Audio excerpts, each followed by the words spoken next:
สบายดีทุกท่านและหมู่เพื่อนทุกคนมื้อนี้เฮาอยู่กันที่บริษัทเวียดนามเนาะข้าพเจ้าคิมมื้อนี้ข้าพเจ้าอยู่ที่ฮานอยประเทศเวียดนามมื้อนี้ข้าพเจ้ามีพิพิธภัณฑ์ใหม่มานำเสนอคือเครื่องเฮ็ดน้ำก้อนบดเนาะตามข้าพเจ้ามาเบิ่งเลยเนาะ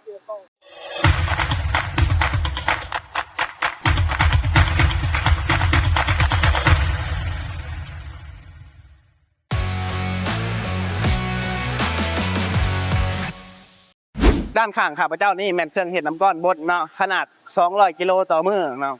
เครื่องเฮ็ดน้ำก้อนบดนี่ทางเครื่องมันเป็นตัวเครื่องเฮ็ดน้ำก้อนเนาะส่วนทางลุ่มนี่จะเป็นตู้ใส่น้ำก้อนเนาะอันนี้เครื่องเฮ็ดน้ำก้อนนี่ออกแบบมาให้กระทัดหัดแต่เป็นสแตนเลสมีความทนทานอายุการใช้งานยาวนานเจ้าส่วนน้ำก้อนบดเนาะมันจะมีขนาดที่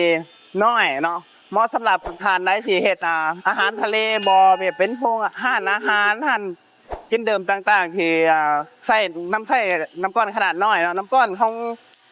โรงงานของข้าพเจ้าแม่นเป็นน้ำก้อนที่ขนาดน้อยมันเป็นน้ำก้อนบดน้ำก้อนนี่มันจะแตกต่างน้ำก้อนหลอดเพราะว่าน้ำก้อนนี่มันจะมีอุณหภูมิสิติดลบประมาณ20องศาเนาะมันจะใช้เวลาเปื่อยละลายนี่ยาวนานกว่าเนาะ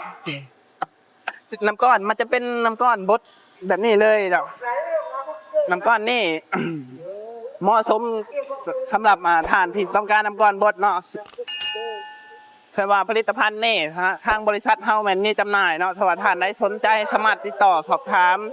ที่เบอร์โทรเนาะ020924141หรือว่าสามารถเข้ามาเบิ่งยี่ห้อการได้อยู่บ้านหอมสุภาพเมืองชัยธานีเมืองเศรษฐานครหลวงเวียงจันทร์เจ้าหมอเนี่ยขอบใจทุกท่านที่ครับติดตามรับชมเนาะกดไลค์กดแชร์มาเบิ่งคลิปต่อไปขอบใจ